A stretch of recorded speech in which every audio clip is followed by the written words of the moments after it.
എല്ലാം പൊന്നല്ല. ഹേമ കമ്മിറ്റി റിപ്പോർട്ടിൽ ഞെട്ടി മലയാള സിനിമാ ലോകം. ലൈവ് അറ്റ് 6 തുടങ്ങുന്നു. പ്രധാന തലക്കെട്ടുകൾ. താരപരിവേഷങ്ങൾ തച്ചുടച്ച ഹേമ കമ്മിറ്റി റിപ്പോർട്ട്. മലയാള സിനിമാ ലോകത്ത് സ്ത്രീകൾ നേരിടുന്നത് കൊടിയ ചൂഷണം. കാസ്റ്റിംഗ് കൗച്ച് യാഥാർത്ഥ്യം. സഹകരിക്കുന്നവർക്ക് പ്രത്യേക കോഡ്. ക്രിമിനലുകളുടെ സഹായത്തോടെ മേഖല നിയന്ത്രിക്കുന്നത് പ്രമുഖ നടന്മാരുടെ പവർ ഗ്രൂപ്പ്.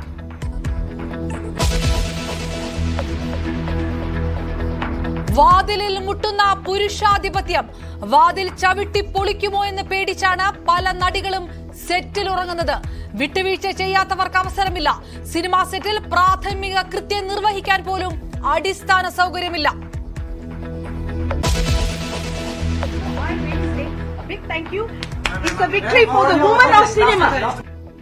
സിനിമയിലെ വനിതകളുടെ വിജയമെന്ന് രഞ്ജിനി. ഇനി വരുന്ന തലമുറ അവർക്ക് അഭിനയിക്കാൻ തോന്നിയാൽ അവർ സേഫ് ആയിട്ടുണ്ടാവണം. ഞാൻ അതിനു വേണ്ടി മാത്രമാണ് വർക്ക് ചെയ്യാൻ പോകുന്നത്. റിപ്പോർട്ട് പുറത്തുവിട്ടതിൽ സന്തോഷമെന്ന് നടി രേവതി. റിപ്പോർട്ട് പഠിച്ച ശേഷം നടപടിയെന്ന് സിദ്ദിഖ്. വിവേചനങ്ങൾ അനുവദിക്കാവുന്നതല്ലെന്ന് ബാബുരാജ്.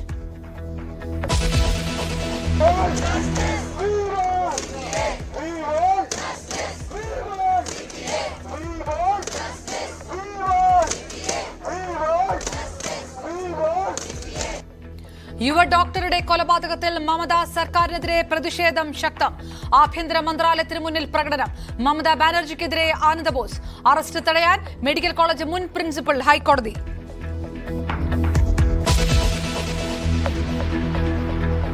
വയനാട് ദുരന്ത ബാധിതരുടെ വായ്പ എഴുതിത്തള്ളാൻ നിർദ്ദേശിച്ച് സംസ്ഥാനതല ബാങ്കേഴ്സ് സമിതി.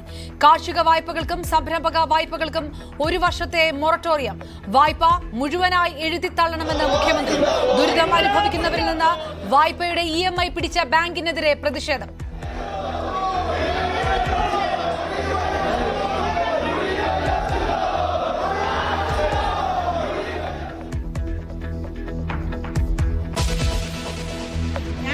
ഇവരെ അവിടുന്ന് വന്നാൽ ഞങ്ങൾ അവിടേക്കാണ് ആ വെള്ളം എല്ലാം വരിക. പിന്നെ ഞങ്ങൾ ആ ഭാഗം കുറച്ച് ഇടിഞ്ഞു പോലെ നിൽക്കുന്നുണ്ട്. ആ കുണ്ട് ഞങ്ങൾക്ക് അവിടെ താമസിക്കാൻ പറ്റൂല. ഞങ്ങൾ എന്നിട്ട് ഇപ്പോൾ ക്യാമ്പിലല്ല, എൻ്റെ മോളെ വീട്ടിൽ ഞങ്ങൾ പോയി താമസിച്ചത്. വയനാട്ടിലെ ചെമ്പ്ര മലയിൽ വിള്ളൽ. പലയിടത്തും മണ്ണിടിച്ചിൽ. ഭീതിയോടെ മലയടിവാരത്തെ കുടുംബങ്ങൾ. ന്യൂസ് 18 അന്വേഷണം.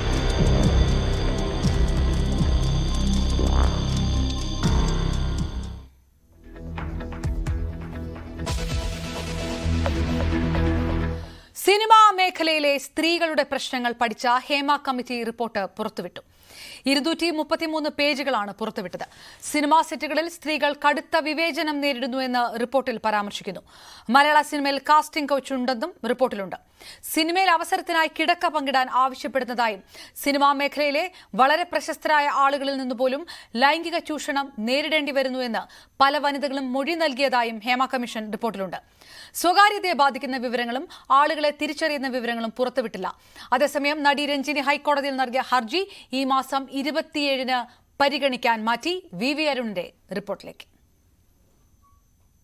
കൊച്ചിയിൽ നടി ആക്രമിക്കപ്പെട്ട സംഭവത്തെ തുടർന്നാണ് സിനിമാ മേഖലയിലെ പ്രശ്നങ്ങളെക്കുറിച്ച് കേരളം ചർച്ച ചെയ്യാൻ തുടങ്ങിയത്. WCC എന്ന മലയാള സിനിമയിലെ വനിതാ സംഘടന പരാതിയുമായി മുഖ്യമന്ത്രിയെ സമീപിച്ചു. തുടർന്ന് 2017-ലാണ് സിനിമാ മേഖലയിലെ പ്രശ്നങ്ങൾ പഠിക്കാനും പരിഹാരമാർഗം നിർദ്ദേശിക്കാനും ജസ്റ്റിസ് ഹേമ കമ്മീഷനെ പിണറായി സർക്കാർ ചുമതലപ്പെടുത്തിയത്. 2019-ൽ കമ്മിറ്റി റിപ്പോർട്ട് നൽകി. ആ റിപ്പോർട്ടാണ് 5 വർഷങ്ങൾക്ക് ശേഷം ഇപ്പോൾ വെളിച്ചം കാണുന്നത്. നിരവധി നിയമ പോരാട്ടങ്ങൾ, നിയമ തടസ്സങ്ങളൊക്കെ ഈ റിപ്പോർട്ട് പുറത്തു വരുന്നതിന് പിന്നിൽ ഉണ്ടായിരുന്നു. ഒടുവിൽ കോടതി ഇടപെടുകയും വിവരാവകാശ കമ്മീഷൻ ഒരു ഉത്തരവിലൂടെ റിപ്പോർട്ട് പുറത്തുവിടണമെന്ന് ആവശ്യപ്പെടുമ്പോൾ അതിനെതിരെയും കോടതി ആളുകൾ സമീപിച്ചു. അതിനെ തുടർന്ന് ഇന്നാണ് റിപ്പോർട്ട് പുറത്തുവിട്ടത്. വിവരാവകാശ നിയമപ്രകാരം അപേക്ഷ നൽകിയ മാധ്യമപ്രവർത്തകർ ഉൾപ്പെടെയുള്ളവർക്കാണ് റിപ്പോർട്ട് ഇന്ന് സാംസ്കാരിക വകുപ്പ് കൈമാറിയത്. 66ഓളം പേജുകൾ ഒഴിവാക്കിയുള്ള റിപ്പോർട്ട്, അതായത് വ്യക്തികളുടെ പേരുകൾ പരാമർശിക്കുന്ന സ്വകാര്യത ഹനിക്കുന്ന എന്ന് പറഞ്ഞുകൊണ്ട് പല നിർണായകമായ പേരുകളും തെളിവുകളും ഒഴിവാക്കിക്കൊണ്ട റിപ്പോർട്ടാണ് ഇന്ന് പുറത്തുവിട്ടത്. അതുപോലും കേരളത്തെ ഞെട്ടിപ്പിക്കുന്നതാണ്. അതുപോലും കേരളത്തെ ലജ്ജിപ്പിക്കുന്നതാണ്. മലയാള സിനിമാ മേഖലയെ, സിനിമയിലെ നക്ഷത്രങ്ങളെ ആരാധിക്കുന്ന മലയാളികൾ ഒരുപക്ഷെ ഇനി അത്ര അധികം ആരാധനയോടെ അവരെ കാണുമോ എന്ന് പോലും സംശയിക്കുന്ന തരത്തിലുള്ള വെളിപ്പെടുത്തലുകളാണ് ഈ റിപ്പോർട്ടിൻ്റെ ഭാഗമായുള്ളത്. സിനിമാ മേഖലയിലേക്ക് കാലെടുത്ത് വയ്ക്കാൻ ആഗ്രഹിക്കുന്ന, സിനിമാ മേഖലയിലേക്ക് പ്രവേശിക്കാൻ ആഗ്രഹിക്കുന്ന ഒരു പെൺകുട്ടി ആദ്യത്തെ കോൾ മുതൽ നേരിടേണ്ടി വരുന്ന ഒരു പ്രൊഡക്ഷൻ കൺട്രോളർ അവരെ അഭിനയിക്കാൻ ക്ഷണിക്കുമ്പോൾ മുതൽ നേരിടേണ്ടി വരുന്ന ദുരനുഭവങ്ങൾ, ലൈംഗിക ആവശ്യങ്ങൾ ഓരോന്നും എണ്ണിപ്പറഞ്ഞുകൊണ്ടുള്ള റിപ്പോർട്ടാണ് ഈ ഹേമ കമ്മീഷൻ സർക്കാരിന് നൽകിയത്. അത്രയധികം ദുരനുഭവങ്ങൾ മലയാള സിനിമാ മേഖലയിലെ സ്ത്രീകൾക്ക്, പെൺകുട്ടികൾക്ക് നേരിടേണ്ടി വരുന്നു. കാസ്റ്റിംഗ് കൗച്ച് എന്ന യാഥാർത്ഥ്യം തുറന്നു കാട്ടുന്നു ഈ റിപ്പോർട്ട്. സിനിമാ മേഖലയിലേക്ക് ഒരു പെൺകുട്ടിയെ ക്ഷണിക്കുമ്പോൾ പ്രൊഡക്ഷൻ കൺട്രോളർമാർ മുതൽ പിന്നീട് മുതിർന്ന നിർമ്മാതാക്കളും സംവിധായകരും ഏറ്റവും ആരാധിക്കപ്പെടുന്ന താരങ്ങൾ ഉൾപ്പെടെയുള്ളവരും വളരെ അപമര്യാദയോടുകൂടി, ലൈംഗിക ലക്ഷ്യത്തോടുകൂടി, ലൈംഗിക താല്പര്യത്തോടുകൂടി പെൺകുട്ടികളെ സമീപിക്കുന്നു. സിനിമാ മേഖലയിൽ പിടിച്ചു നിൽക്കണമെങ്കിൽ എല്ലാ ഇംഗിതങ്ങൾക്കും ആവശ്യങ്ങൾക്കും വഴങ്ങിക്കൊടുക്കേണ്ട അവസ്ഥയിലേക്ക് സിനിമാ മേഖലയിലെ സ്ത്രീകൾ, അത് സാങ്കേതിക വിദഗ്ധരാകട്ടെ അല്ലെങ്കിൽ അഭിനയ രംഗത്തേക്ക് വരുന്നവരാകട്ടെ, അവർ മാറുന്നു. സിനിമാ മേഖലയിൽ വളരെ ഉയർച്ചയിലേക്ക് പോയ നടിമാർ പോലും എല്ലാത്തിനും തയ്യാറായതുകൊണ്ടാണ്, വഴങ്ങിയത് കൊണ്ടാണ് അത്തരത്തിലേക്ക് എത്തിയത് എന്ന പൊതുധാരണ സിനിമാ മേഖലയിൽ ഉണ്ടാകുന്നു. ഒരു സ്ത്രീ സിനിമാ മേഖലയിൽ കടന്നു വരുന്നത് തന്നെ എല്ലാത്തിനും തയ്യാറെടുത്തുകൊണ്ടാണ് എന്ന ധാരണ സിനിമാ മേഖലയിലെ പുരുഷന്മാർ അത്തരമൊരു മിഥ്യാബോധം വച്ചുപുലർത്തുന്നു എന്ന ഗുരുതരമായ കുറ്റപ്പെടുത്തൽ ഈ റിപ്പോർട്ടിൻ്റെ ഭാഗമായുണ്ട്.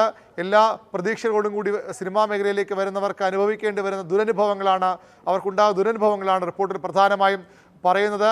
മലയാള സിനിമാ മേഖലയിൽ ഏറ്റവും പ്രധാനപ്പെട്ട പ്രശ്നം ലൈംഗികമായ അതിക്രമങ്ങളാണെന്ന് റിപ്പോർട്ട് ചൂണ്ടിക്കാട്ടുന്നു. ഈ റിപ്പോർട്ടിൽ പ്രധാനമായും പറയുന്നത് സിനിമാ മേഖലയിൽ കാസ്റ്റിംഗ് കൗച്ച് എന്ന യാഥാർത്ഥ്യമുണ്ട്. അത് അംഗീകരിക്കാതെ മുന്നോട്ട് പോകാൻ കഴിയാത്ത അവസ്ഥയുണ്ട്. ഒറ്റയ്ക്ക് ഹോട്ടൽ മുറിയിൽ കഴിയാൻ സ്ത്രീകൾക്ക് ഭയമാണ് എന്ന് നടിമാർ മൊഴി നൽകുന്നു. പല രാത്രികളിലും സിനിമയിലെ തന്നെ പുരുഷന്മാർ നിരന്തരം വാതിലിൽ ശക്തിയായി മുട്ടി വിളിക്കാറുണ്ട്, ഇടിക്കാറുണ്ട്. വാതിൽ തകർത്തവർ അകത്തേക്ക് വരുമോ എന്ന് ഭയന്ന് രാത്രി മുഴുവൻ ആശങ്കയോടുകൂടി റൂമിൽ കഴിച്ചുകൂട്ടേണ്ടി വരുന്ന സ്ത്രീകളുടെ ദുരവസ്ഥ ഈ റിപ്പോർട്ട് ചൂണ്ടിക്കാട്ടുന്നു. അതിനാൽ പലപ്പോഴും മാതാപിതാക്കൾക്കൊപ്പമാണ് മിക്കവരും ഷൂട്ടിങ്ങിനെത്തുന്നത്. പല നടിമാരും നൽകിയ മൊഴി അനുസരിച്ച് IPC പോസ്റ്റ് നിയമങ്ങൾ അനുസരിച്ച് കേസെടുക്കേണ്ട പല സംഭവങ്ങളും പരാതി പോലും കൊടുക്കാതെ അവർ ഒതുക്കി തീർക്കുന്നു, അല്ലെങ്കിൽ അവർ മനസ്സിൽ കൊണ്ട് നടക്കുന്നു. കാരണം പരാതി നൽകിയാൽ സിനിമയിൽ നിന്ന് വാഷ് ഔട്ട് ചെയ്യപ്പെടുമെന്ന ഭീതിയാണ് നടിമാർക്കുള്ളത്. പലർക്കും ഇതിനെ കേസിന് ഉണ്ടാകുന്ന പ്രത്യാഘാതങ്ങൾ ഭയന്നവർ കേസിന് പോകാതെ എല്ലാം സഹിക്കുന്നു, നിശബ്ദരായി അനുഭവിക്കുന്നു സിനിമാ മേഖലയിലെ നടിമാർ. പ്രശസ്തർക്കെതിരെ കേസിന് പോയാൽ അതിക്രൂരമായ സൈബർ ആക്രമണം ഈ നടിമാർ നേരിടേണ്ടി വരുന്നു.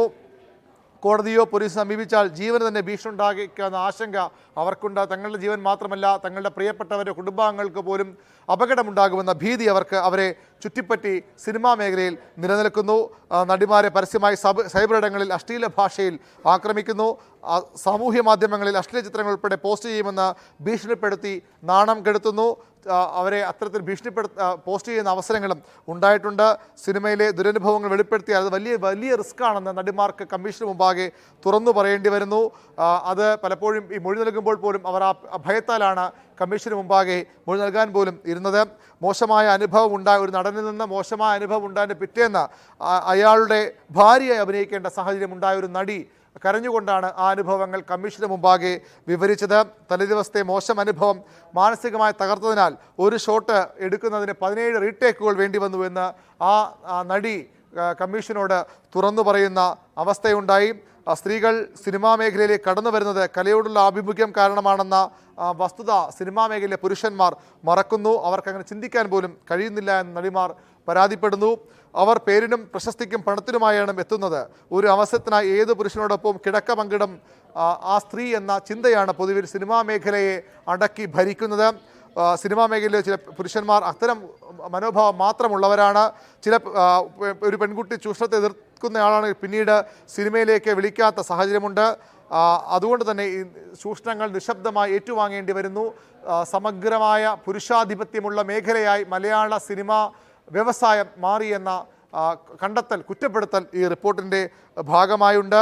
ഒരു മുതിർന്ന നടിയോട് നിങ്ങൾ എപ്പോഴെങ്കിലും ലൈംഗികമായി ചൂഷണം ചെയ്യപ്പെട്ടോ എന്ന് ചോദിച്ചപ്പോൾ അത് ഉണ്ടെങ്കിൽ തന്നെ ചിലപ്പോൾ ഉണ്ടാകാം, അത് പറയാൻ ഭയമെന്ന് മുതിർന്ന നടി പോലും പറയുന്ന അവസ്ഥയുണ്ട്. സിനിമാ മേഖല നിയന്ത്രിക്കുന്നത് ക്രിമിനലുകളാണ്, മാഫിയകളാണ് എന്ന പരാമർശം ഒരു മുതിർന്ന നടൻ തന്നെ കമ്മീഷന് മുമ്പാകെ നടത്തിയിട്ടുണ്ട്. ഒരു കോക്കസ് ഉണ്ട്, ഒരു ലോബിയുണ്ട്. ആ ലോബിക്കെതിരെ ഒരു 15-അംഗ പവർഫുൾ സംഘമുണ്ട്. അവർക്കെതിരെ പരാതി പറഞ്ഞാൽ, അവർക്കെതിരെ ശബ്ദിച്ചാൽ മുതിർന്ന നടീനടന്മാരാണെങ്കിൽ പോലും സിനിമാ മേഖലയിൽ നിന്ന് പൂർണ്ണമായും പുറത്താക്കപ്പെടുന്ന സാഹചര്യം ഈ മേഖലയിൽ ഉണ്ട് എന്ന് പറയുന്നു. ലൈംഗിക ആവശ്യങ്ങൾക്ക് വഴങ്ങേണ്ടി വന്നുവെന്ന മൊഴി പല നടിമാരും നൽകിയിട്ടുണ്ട്. മറ്റൊരു മേഖലയിലും ഡോക്ടറോ എഞ്ചിനീയറോ അധ്യാപകരോ ഒക്കെ ആകാൻ അവിടേക്ക് ജോലി ലഭിക്കുന്നതിന് മുമ്പ് ലൈംഗിക താല്പര്യങ്ങൾക്ക് വഴങ്ങിക്കൊടുക്കേണ്ട അവസ്ഥ മറ്റൊരു മേഖലയിലുമില്ല. എന്നാൽ സിനിമാ മേഖലയിൽ അത് ഉണ്ട് എന്ന് നടിമാർക്ക് പറയേണ്ടി വരുന്നു. കാസ്റ്റിംഗ് കൗച്ചിൻ്റെ അടുത്തേക്ക് പോകുമ്പോൾ രക്ഷിതാക്കളെ കൊണ്ടുപോകേണ്ട അവസ്ഥയുണ്ട്. പരാതികൾ ആരും കേൾക്കാത്ത അവസ്ഥയുണ്ട്. പല അഡ്ജസ്റ്റ്മെൻറ്റുകൾക്കും കോംപ്രമൈസുകൾക്കും തയ്യാറാകേണ്ടുന്ന സ്ഥിതിയുണ്ട്. നടിമാർ സിനിമാ മേഖലയിലെ ഏറ്റവും പ്രധാനപ്പെട്ട സ്ത്രീകൾക്ക് അറിയാവുന്ന വാക്കുകളായി ഞാൻ നേരത്തെ സൂചിപ്പിച്ച പോലെ അഡ്ജസ്റ്റ്മെൻറ്റും അതുപോലെ തന്നെ കോംപ്രമൈസും മാറിയെന്ന പരാതിയുണ്ട്. ഒരു പ്രമുഖ നടനെപ്പറ്റി സംസാരിച്ചതിന് യുവ ആർട്ടിസ്റ്റിനെ ഫീൽഡ് ഔട്ടാക്കിയ സാഹചര്യമുണ്ട്. മുതിർന്ന ചില നടന്മാർ കടന്നു വരുമ്പോൾ ലൈറ്റ് ബോയ്സ് ഉൾപ്പെടെയുള്ളവർക്ക് ആ ലൊക്കേഷനിൽ എവിടെയെങ്കിലും ഇരിക്കാൻ പോലും കഴിയാത്ത അവസ്ഥയുണ്ട്. ഇരുന്നാൽ അവരുടെ ജോലി അവരെ പറഞ്ഞുവിടുന്ന സ്ഥിതിയുണ്ട്. ഇത് സ്ത്രീകൾക്ക് മാത്രമുണ്ടാകുന്ന പ്രശ്നങ്ങൾക്കപ്പുറത്തേക്ക് പുരുഷന്മാർക്ക് പോലും, മുതിർന്ന നടന്മാർക്ക് പോലും വളരെ വലിയ ദുരനുഭവങ്ങൾ ഈ മേഖലയിൽ ഉണ്ടാകുന്നുണ്ട്. പ്രൊഡ്യൂസർമാർക്ക്, അതായത് കൃത്രിമ നിർദ്ദേശം നൽകണം. സിനിമാ മേഖലയിൽ ഡ്രൈവർമാർ ഉൾപ്പെടെയുള്ളവരെ തിരഞ്ഞെടുക്കുമ്പോൾ അവരുടെ ക്രിമിനൽ ബാക്ക്ഗ്രൗണ്ട് അടക്കം പരിശോധിച്ചുകൊണ്ട് മാത്രമേ, അവരുടെ പശ്ചാത്തലം പരിശോധിച്ചുകൊണ്ട് മാത്രമേ അവരെ ജോലിക്കെടുക്കാവൂ, നിർദ്ദേശം നൽകണമെന്ന ആവശ്യം ഇതിൻ്റെ ഭാഗമായുണ്ട്. പ്രാഥമിക സൗകര്യങ്ങൾ പോലും നടിമാർക്ക് സെറ്റുകൾ നിഷേധിക്കപ്പെടുന്നു. ടോയ്ലറ്റുകളിൽ പോകാൻ കഴിയാത്ത അവസ്ഥയുണ്ട്. ഒരു വസ്ത്രം മാറാൻ ഒരു തുണിയുടെ മറ പോലും ഇല്ലാത്ത സെറ്റുകൾ പൊതുവിലുണ്ട്, വ്യാപകമായുണ്ട്. ടോയ്ലറ്റുകളിൽ പോകണമെങ്കിൽ വലിയ ദൂരെ സഞ്ചരിച്ചു പോകണം. അവിടെ ഒരു തരത്തിലുള്ള സുരക്ഷിതത്വമില്ലാത്ത അവസ്ഥയുണ്ട്. സെറ്റുകളിൽ, തൊഴിലിടങ്ങളിൽ, യാത്രാമധ്യേ, താമസ സ്ഥലത്തൊക്കെ ലൈംഗികമായ ചൂഷണം അനുഭവപ്പെടുന്നുവെന്ന വിവരം അല്ലെങ്കിൽ അത്തരം പരാതികൾ സ്ത്രീകൾ ഉന്നയിച്ചിട്ടുണ്ട്. ലൈംഗിക താല്പര്യത്തോടെ സമീപിക്കുന്നവരുടെ എണ്ണം കൂടി വരുന്നു. മാത്രമല്ല ലഹരി ഉപയോഗം വലിയ രീതിയിൽ ഈ സെറ്റുകളിൽ ഉണ്ടാകുന്നു. വിചിത്രമായ ഒരു രീതിയാണ് മലയാള സിനിമയിൽ നിന്ന് ചിലർ മൊഴി നൽകുന്നു. 10 മുതൽ 15 പേർ ഉൾപ്പെട്ട പവർ ഗ്രൂപ്പാണ് എല്ലാം നിയന്ത്രിക്കുന്നത്. സ്വതന്ത്രമായി പ്രവർത്തിക്കുന്നവർക്ക് അപ്രഖ്യാപിത വിലക്ക് വരുന്നു. ഒരു തരത്തിലുള്ള തൊഴിലവകാശങ്ങളും സംരക്ഷിക്കപ്പെടുന്നില്ല തുടങ്ങി വളരെ ഗുരുതരമായ ഗൗരവമുള്ള കണ്ടെത്തലുകൾ ഈ റിപ്പോർട്ടിലുണ്ട്. WCC രൂപീകരിച്ച ശേഷമാണ് സ്ത്രീകൾ കുറച്ചെങ്കിലും കാര്യങ്ങൾ തുറന്നു പറയാൻ തയ്യാറായത്. ഇത് പല കാര്യങ്ങളും അങ്ങനെ തുറന്നു പറയുമ്പോൾ എന്നിട്ടും ചിലർ ഫീൽഡിൽ നിന്ന് ഔട്ടായി പോയിരിക്കുന്നു. സിനിമ WCC പിന്മാറിയ ശേഷം ചിലർക്ക് സിനിമയിൽ അവസരങ്ങൾ ലഭിച്ച അനുഭവങ്ങൾ പലരും ചൂണ്ടിക്കാട്ടുന്നുണ്ട്. അങ്ങനെ എണ്ണി പറഞ്ഞാൽ മലയാള സിനിമാ മേഖലയെ നാണം കെടുത്തുന്ന ഇത്ര അധികം ലൈംഗിക ഉദ്ദേശത്തോടുകൂടി സഹപ്രവർത്തകരെ സമീപിക്കുന്ന ആളുകളെയാണോ കേരളം ഇത്രയധികം ആരാധിച്ചത് എന്ന് പോലും സിനിമാ ആരാധകർക്ക് തോന്നിപ്പോകുന്ന തരത്തിലുള്ള വെളിപ്പെടുത്തലുകളാണ് റിപ്പോർട്ടിലുള്ളത്. സർക്കാരിൻ്റെ മുന്നിലാണ് റിപ്പോർട്ടുള്ളത്. നിരവധി നിർദ്ദേശങ്ങൾ ഇതിൻ്റെ റിപ്പോർട്ടിൻ്റെ ഭാഗമായി കമ്മീഷൻ മുന്നോട്ട് വച്ചിട്ടുണ്ട്. അത് നടപടിയെടുക്കേണ്ടത് സർക്കാരാണ്. മലയാള സിനിമ കേരളത്തിൽ മാത്രമല്ല ഇന്ത്യയിലുടനീളം ബഹുമാനിക്കപ്പെടുന്ന സിനിമാ മേഖലയാണ്. അത്രയധികം പ്രൊഫഷണലുകൾ, അത്രയധികം ബഹുമാനീയരായ താരങ്ങളും സാങ്കേതിക വിദഗ്ധരുമുള്ള മേഖലയാണ്.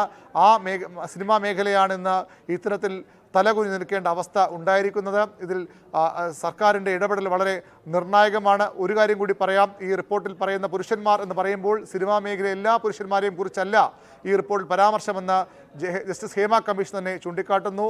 വളരെ മാന്യമായി സഹപ്രവർത്തകർ ഇടപെടുന്ന നടന്മാരും ടെക്നീഷ്യൻസും അതുപോലെ സംവിധായകരും നിർമ്മാതാക്കളും ക്യാമറ പേഴ്സണും ഒക്കെ സിനിമ മേഖലയിലുണ്ടെന്ന് പറയുന്നുവെങ്കിലും പൊതുവിൽ മലയാള സിനിമാ മേഖലയെ ചുറ്റിപ്പറ്റി നിൽക്കുന്ന തീർത്തും അരാജകത്വം നിറഞ്ഞ പ്രവണതകൾ ചൂണ്ടിക്കാട്ടുന്ന റിപ്പോർട്ട് തന്നെയാണ് ഹേമ കമ്മീഷൻ. ആരുടെയും പേരെടുത്ത് പറഞ്ഞ വിമർശനത്തിൽ പോലും ചില സൂചനകൾ വളരെ വ്യക്തമായി തന്നെ ആളുകൾക്ക് മനസ്സിലാവുന്ന തരത്തിലാണ്.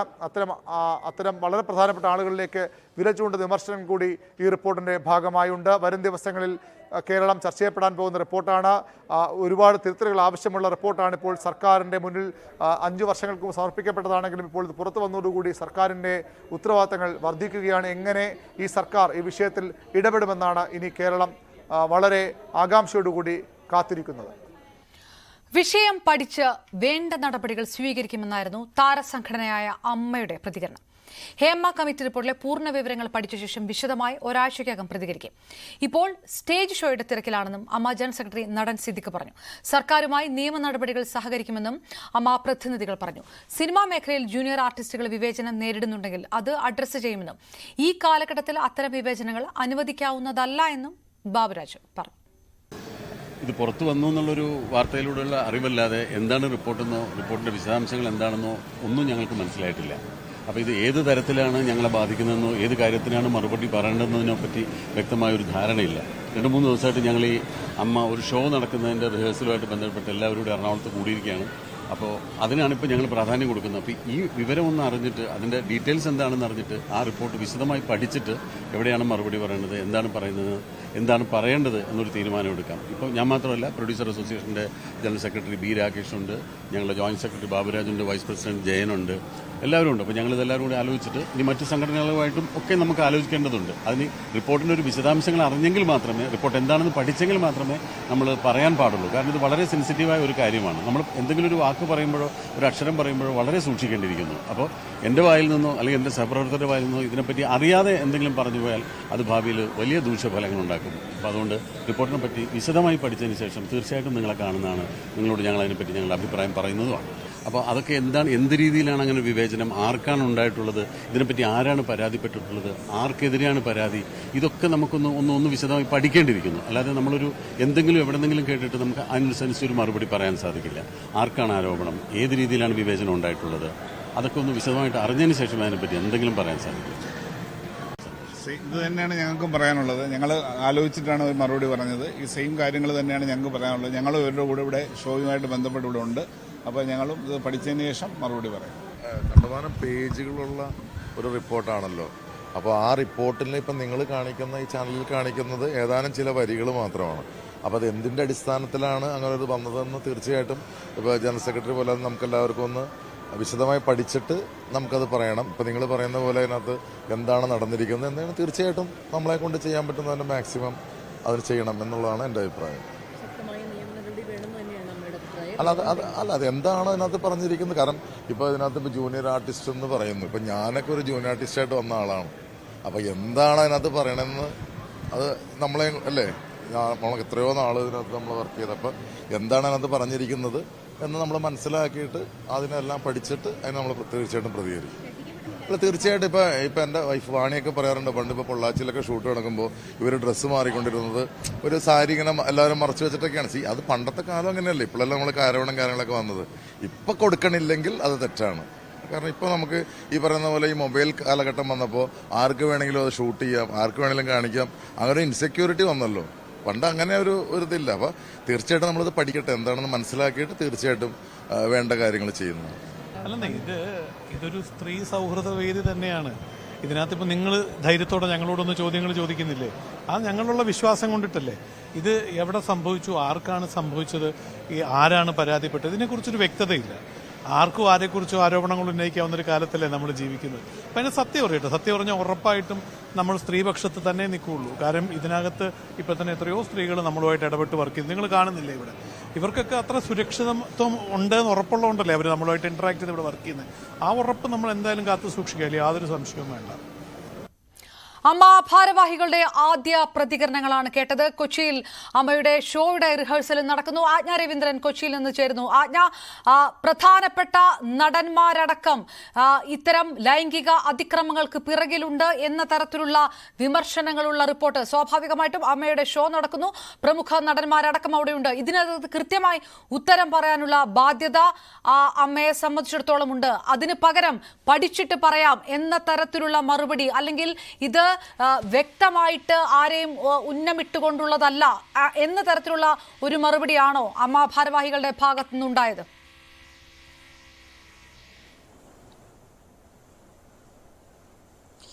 അതെ, അതെ പറഞ്ഞ. കാരണം ഇത്ര ദിവസമായി ഈ കഴിഞ്ഞ ജൂലൈ 24-ന് ഹേമ കമ്മിറ്റി റിപ്പോർട്ട് പുറത്തുവിടാനുള്ള എല്ലാ സാഹചര്യവും നിലനിൽക്കെ അതിനെതിരെ നിരവധി ഹർജികൾ വരുന്നു. സജിമോൻ പാറയിൽ ഹർജി നൽകുന്നു.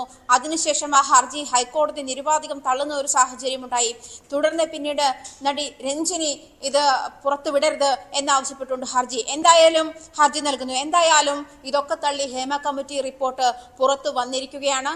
2017 ജൂലൈ 1-നാണ് നടിയെ ആക്രമിച്ച സംഭവത്തിന് ശേഷമാണ് സിനിമയിൽ സ്ത്രീകൾ നേരിടുന്ന അരക്ഷിതാവസ്ഥയ്ക്കെതിരെ ഒരു അരക്ഷിതാവസ്ഥ ചോദ്യം ചെയ്യപ്പെടണമെന്ന് ആവശ്യപ്പെട്ട ഒരു കൂട്ടം സ്ത്രീകൾ രംഗത്തെത്തുന്നതും. ഇതേ തുടർന്നാണ് ഈ ജസ്റ്റിസ് ഹേമയുടെ അധ്യക്ഷതയിൽ ഹേമ കമ്മിറ്റിക്ക് രൂപം നൽകുന്നത്. നടി ശാരദയും മുൻ IAS ഉദ്യോഗസ്ഥയും ഉൾപ്പെടെയുള്ള ടീമായിരുന്നു ഇതിനകത്തുണ്ടായിരുന്നത്. പക്ഷെ ഇവർ പോലും പറഞ്ഞിരുന്ന ഒരു കാര്യം, ഇവർ പലരിൽ നിന്നും മൊഴിയെടുത്തിരുന്നു, പല പ്രശസ്തരുടെയും പേരുകൾ പറയുന്നു, അതല്ലെങ്കിൽ സിനിമയിൽ ആക്റ്റീവായി നിൽക്കുന്ന പലരുടെയും പേരുകൾ പറയുന്നു. ഈ സ്ത്രീകൾ അനുഭവിച്ചിരുന്ന സാഹചര്യങ്ങൾ ഞെട്ടിപ്പിക്കുന്നതായിരുന്നു എന്നുള്ള തരത്തിലേക്കും, മാത്രമല്ല ഇത്തരം കാര്യങ്ങൾ പുറത്തുവിടരുത് എന്നൊരു സാഹചര്യം വന്നപ്പോൾ തന്നെ ഇവർക്ക് തന്നെ ഇത് ടൈപ്പ് ചെയ്യാനോ അല്ലെങ്കിൽ അത് ഡാറ്റ ആക്കാനോ സാഹചര്യമില്ലാത്തതിനാൽ പുറത്തു നിന്നുള്ള ആളെ വിശ്വസിക്കാൻ പോലും പറ്റാത്ത ഒരു സാഹചര്യത്തിലേക്ക് കമ്മിറ്റി നീങ്ങിയിരുന്നു. കാരണം പുറത്തു നിന്നുള്ള ഒരാൾ, ഈ കമ്മിറ്റി അംഗങ്ങളല്ലാതെ പുറത്തു നിന്നൊരാൾ ഇതിൽ ഇൻവോൾവ് ആയാൽ ഏതെങ്കിലും തരത്തിൽ ഈ രേഖകൾ ചോർന്നാലോ എന്നൊരു ആശങ്ക കൂടി അവർ ആ കാലഘട്ടത്തിൽ പങ്കുവച്ചതാണ്. മാത്രമല്ല അതിനുശേഷമാണ് പിന്നീട് അവർ തന്നെയാണ് ഇതെല്ലാം ടൈപ്പ് ചെയ്ത് സെറ്റ് ചെയ്തത് എന്നൊരു സാഹചര്യം കൂടി ഇതിന് മുന്നിലുണ്ട്. കാരണം അത്രയധികം ഞെട്ടിക്കുന്ന അല്ലെങ്കിൽ മറ്റുള്ള ആളുകളുടെ സജിമോൻ പാറയിലിന്റെ ഹർജി തന്നെ നമുക്കറിയാം. ഇത് പുറത്തു വന്നാൽ ഒരു പക്ഷേ മൊഴി നൽകിയ ആളുകളുടെ ജീവന് തന്നെ ഹാനിയാകുന്ന തരത്തിലേക്ക് ഇത് മാറിയേക്കും എന്നൊരു സൂചകം കൂടി ആ ഹർജിയിലുണ്ടായിരുന്നു. ഹർജി മാത്രമല്ല, ഇപ്പോൾ പ്രശസ്തരായിട്ടുള്ള പല ആളുകളുടെയും സ്വകാര്യ ജീവിതത്തെ ബാധിക്കുന്ന തരത്തിലേക്ക് റിപ്പോർട്ട് മാറും എന്നൊരു ആശങ്ക. ഇത്തരം ആശങ്ക ഉണ്ടാകുമ്പോഴും എന്തുകൊണ്ടാണ് ഇന്റേണൽ കംപ്ലൈന്റ് കമ്മിറ്റി ഒരു സിനിമയിലും നടപ്പിലാക്കാൻ ഈ സിനിമാ താരങ്ങളോ അതല്ലെങ്കിൽ ഈ സംഘടനകളോ അതല്ലെങ്കിൽ ഇതുമായി ബന്ധപ്പെട്ട പ്രൊഡ്യൂസേഴ്സ് അസോസിയേഷനോ പ്രൊഡ്യൂസർമാരോ ആരും തയ്യാറാകുന്നില്ല എന്നുള്ള കാര്യം വ്യക്തമാണ്.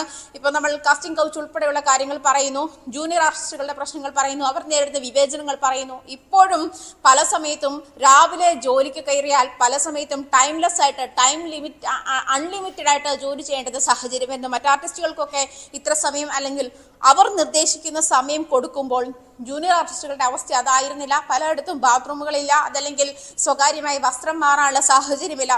ഇത്തരം സാഹചര്യങ്ങൾ കൂടി ഈ ഹേമ കമ്മിറ്റി റിപ്പോർട്ട് ചൂണ്ടിക്കാട്ടിയിട്ടുണ്ട്. കാസ്റ്റിംഗ് കൗച്ച് വ്യക്തമാണ്.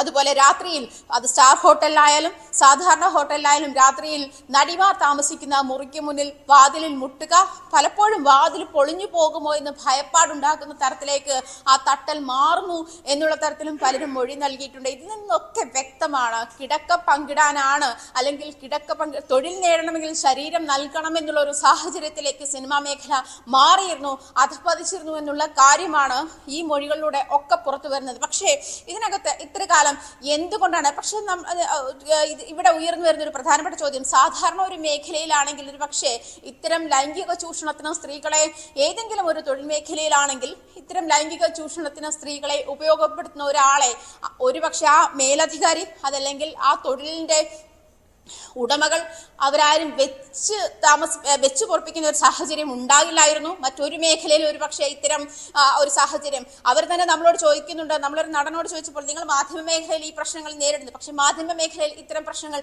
അഡ്രസ്സ് ചെയ്യപ്പെടാനുള്ള എല്ലാ സംവിധാനങ്ങളും ഉണ്ട്.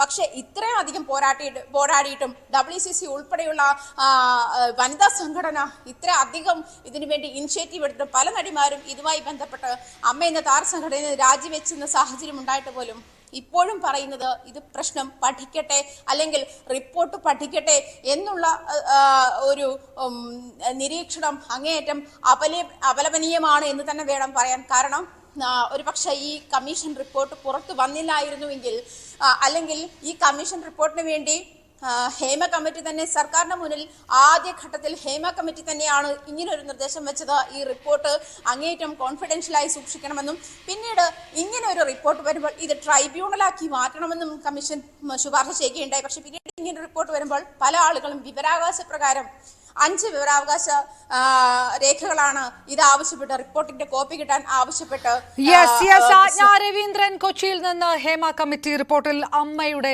പ്രതികരണമാണ് കണ്ടത്. സിനിമയിലെ സ്ത്രീകളുടെ വിജയമാണ് റിപ്പോർട്ട് പുറത്തുവന്നതെന്ന് നടി രഞ്ജിനി പ്രതികരിച്ചു.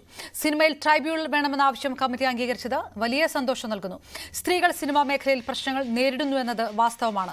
സിനിമാ മേഖലയിൽ മാഫിയ ഉണ്ടായിരിക്കാമെന്നും രഞ്ജിനി പറഞ്ഞു. കമ്മിറ്റിയുടെ കണ്ടെത്തലുകളിൽ നടപടി വേണം. ഹേമ കമ്മിറ്റി റിപ്പോർട്ട് പുറത്തുവിടരുതെന്ന് പറഞ്ഞിട്ടില്ല. തനിക്ക് വാദത്തിന് സമയം കിട്ടിയില്ല. തുടർ തീരുമാനം തന്റെ അഭിഭാഷകൻ തീരുമാനിക്കുമെന്നും രഞ്ജിനി പ്രതികരിച്ചു. തള്ളീനല്ല, സമയം എനിക്ക് കിട്ടിയിട്ടില്ല. അപ്പോ എന്തായാലും ലേറ്റ് ആയിട്ടല്ലേ ഞാൻ പോയത്. സോ എനിവേ ഞാൻ ആദ്യം തൊട്ട് ഞാൻ പറഞ്ഞത് പബ്ലിഷ് ചെയ്യണം, റിപ്പോർട്ട് പുറത്തു വരണം.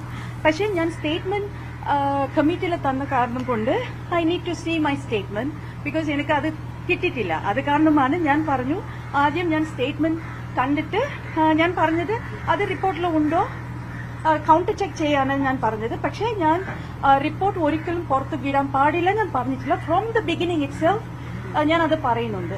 പിന്നെ ബാക്കിയുള്ള കാര്യങ്ങൾ എന്റെ ലീഗൽ ടീംസ് അവർ ഡിസൈഡ് ചെയ്യും. തൽക്കാലം ഞാൻ അതിൽ പോകുന്നില്ല. ICC will not work in this industry. അത് സത്യമാണ്.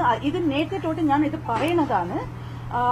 ഞാനത് ഒരു ഇതായിട്ട് കണ്ടു. Tribunal is better then ICC ആണ് ഇതിൽ റെക്കമെൻഡ് ചെയ്തിരിക്കുന്നത്.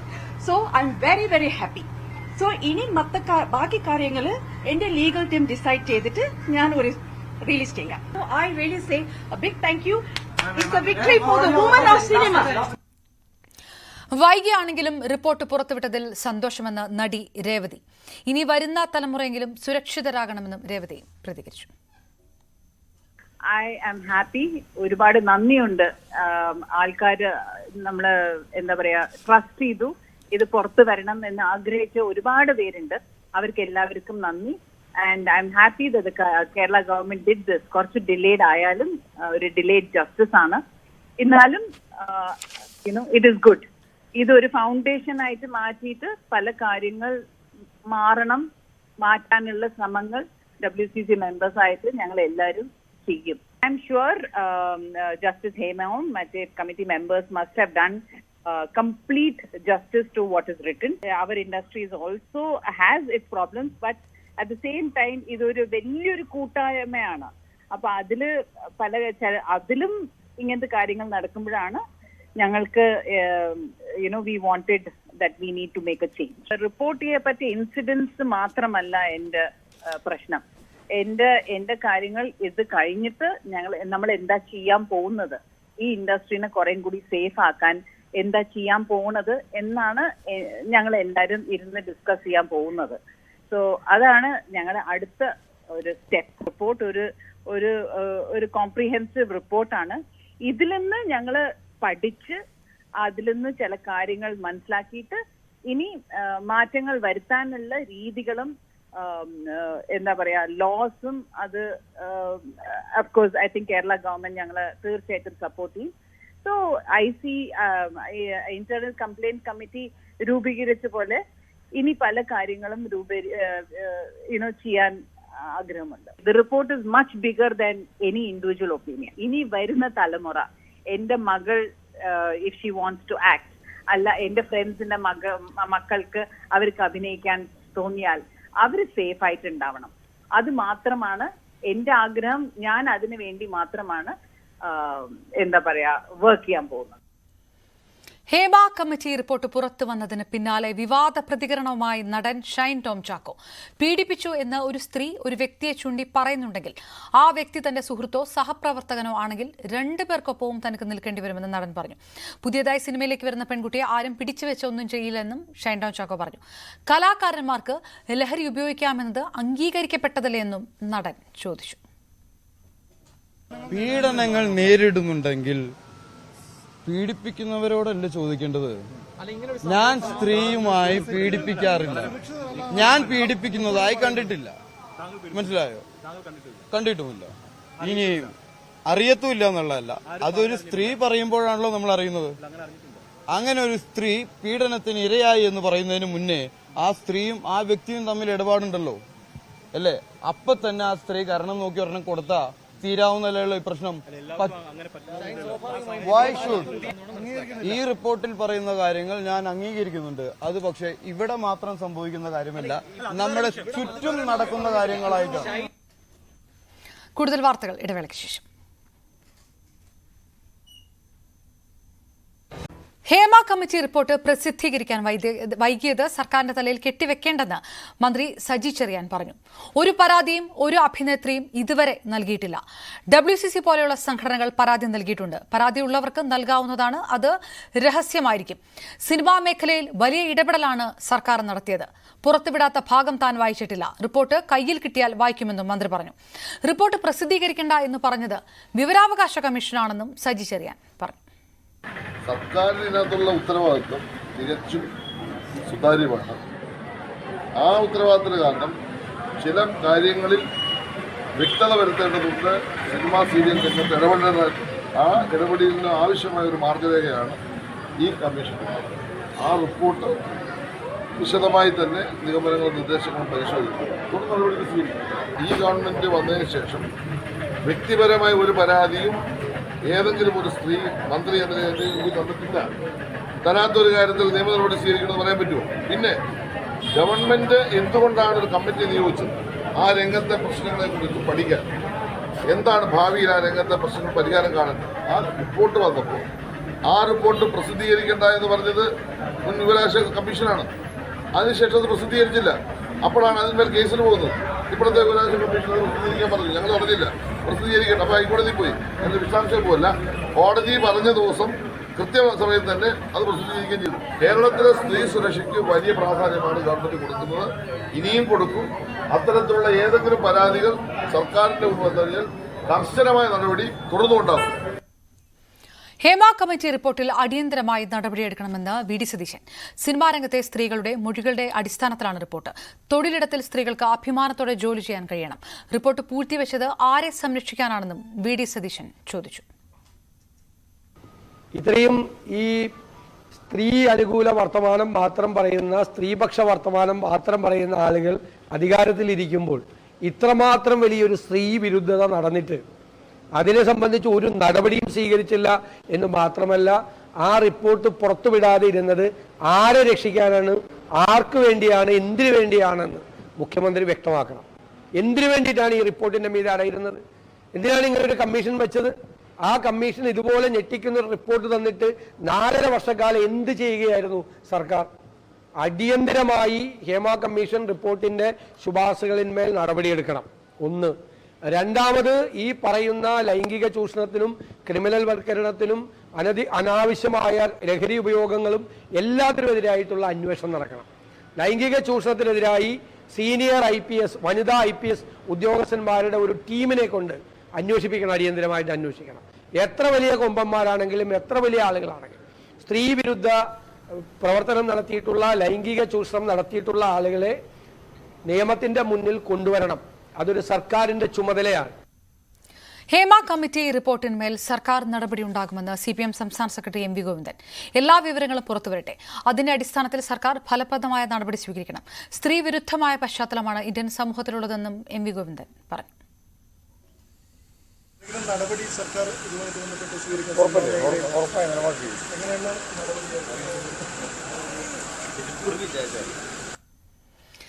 മറ്റ് വാർത്തകൾ നോക്കാം. വയനാട് ദുരന്ത ബാധിതരുടെ വായ്പകൾ എഴുതിത്തള്ളാൻ നിർദ്ദേശം മുന്നോട്ട് വെച്ച് സംസ്ഥാനതല ബാങ്കേഴ്സ് സമിതി. നിർദ്ദേശത്തിൽ ബാങ്കുകളുടെ ഡയറക്ടർ ബോർഡ് അന്തിമ തീരുമാനമെടുക്കും. കാർഷിക വായ്പകൾക്കും സംരംഭക വായ്പകൾക്കും 1 വർഷത്തെ മൊറട്ടോറിയം പ്രഖ്യാപിച്ചു. സംഭവിക്കാൻ പാടില്ലാത്തതാണ് കൽപ്പറ്റയിലെ ഗ്രാമീൺ ബാങ്കിന്റെ ഭാഗത്തുനിന്നുണ്ടായതെന്നും SLBC കൺവീനർ KS പ്രദീപ് പറഞ്ഞു.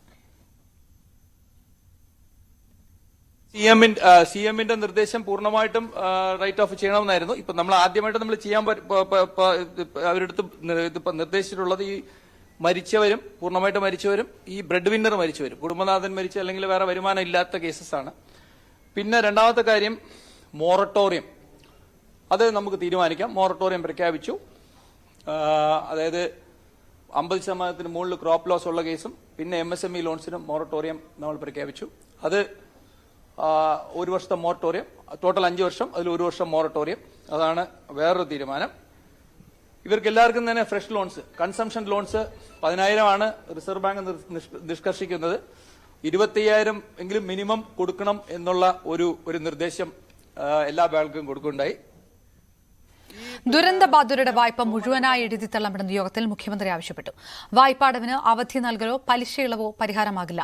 മാതൃകാപരമായ നിലപാട് കൈക്കൊള്ളണമെന്നും മുഖ്യമന്ത്രി നിർദ്ദേശിച്ചു. ഈ ഹതഭാഗ്യരെടുത്ത വായ്പകൾ, നിങ്ങൾ ഓരോ സ്ഥാപനവും കൊടുത്ത വായ്പയുടെ വളരെ വളരെ ചെറിയൊരു ഭാഗമായിരിക്കും. ദുരന്തം വലുതാണെങ്കിൽ ദുരന്തം ഏറ്റ പ്രദേശം ഒരു ചെറിയ ഭൂപ്രദേശമാണ്. ആ പ്രദേശത്തുള്ള വായ്പയുമായി ബന്ധപ്പെട്ടതാണ് ഇപ്പൊ നാം ചർച്ച ചെയ്യുന്ന കാര്യം. അപ്പൊ അവർക്ക് ദുരന്തബാധിതരുടെ അക്കൌണ്ടിൽ നിന്ന് EMI ഈടാക്കിയതിൽ പ്രതിഷേധം ശക്തമായതോടെ ക്ഷമാപണം നടത്തി കൽപ്പറ്റ കേരള ഗ്രാമീൺ ബാങ്ക്. 3 പേരുടെ അക്കൌണ്ടിൽ നിന്ന് പിടിച്ച പണം തിരികെ നൽകി. മറ്റുള്ളവരുടെ പണം മറ്റന്നാൾ തിരികെ നൽകാമെന്ന് ബാങ്ക് അധികൃതർ അറിയിച്ചു. DYFI, AYF, youth league, youth Congress തുടങ്ങിയ യുവജന സംഘടനാ നേതാക്കളുമായി നടത്തിയ ചർച്ചയിലാണ് ബാങ്കിന്റെ തീരുമാനം.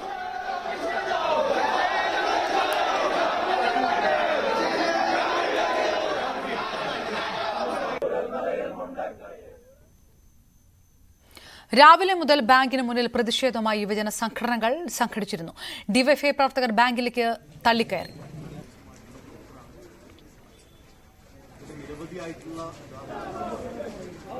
പ്രകൃതിക്ഷോഭം മൂലം സംഭവിച്ച നാശനഷ്ടങ്ങൾ സംബന്ധിച്ച് ദുരന്തബാധിത പ്രദേശങ്ങളിലുള്ളവരുടെ 7 തരത്തിലുള്ള ലോണുകളിലേക്ക് പിടിച്ച സംഖ്യയും ബുധനാഴ്ച 28-24 ബാങ്ക് തിരിച്ചു കൊടുക്കുന്നതാണ്.